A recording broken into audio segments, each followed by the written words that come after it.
Mata upo i lua se fulutasi. Wa avane i anta vita le aure tu saa. Wa fatanga valeo o ye kata. Wa aluatu ta vita inove ya ai meleka le faitaulanga. A ua fefe ai meleka ina wana ilua ta vita. Wa faimai ante ia. O le ale me ua e maliutu o tasi mai ai oe. Ai le aise tasi lua te toa lua. Ona fai atu leo ta vita ya ai meleka le faitaulanga. Na fetalai mai le tupu ya te au le fe au wa fape mai. Awana iloa se tasi le fe au uta au ina atu ai oe. Ma au fai atu ai ya te oe. Wa au fa atonu atu fo i au auna i le mea lato te o iai. O le nei. Pese ase mea ua ya te oe. Au mai ya te au ni areto e lima. Po se mea ua e maua. Wa tali mai li faitaulanga ya ta vita ua fape mai. Ele aise areto le sa ya te au. Wana o le areto e sa.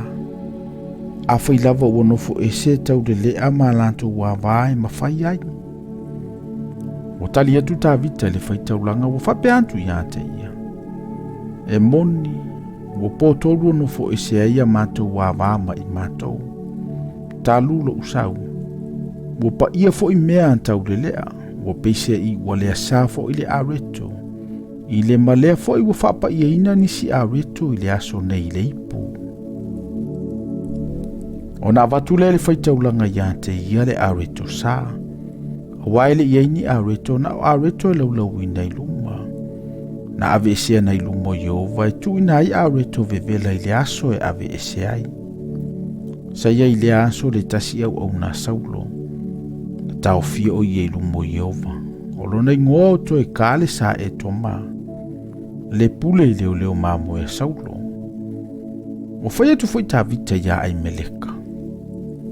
Ele iai e yanti o e se tau po o se pelu. Awa fo ina ule au maiala upelu ma ua upenga. Awa o le fe au o le tupu o fatalise. Ona fai mai leo le faitaulanga.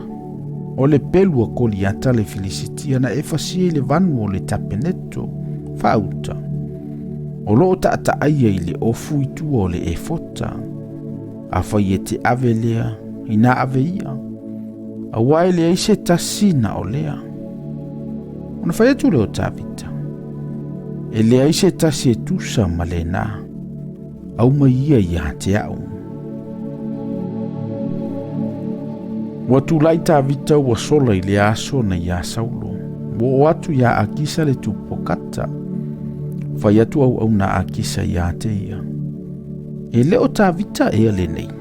Le tupu o le nuu. E leo le nei e le tangata na lato ulangi fetali ia ia lato si volo fapea. Ua fasi e saulo ana afe. Au ta vita na se fulu afe.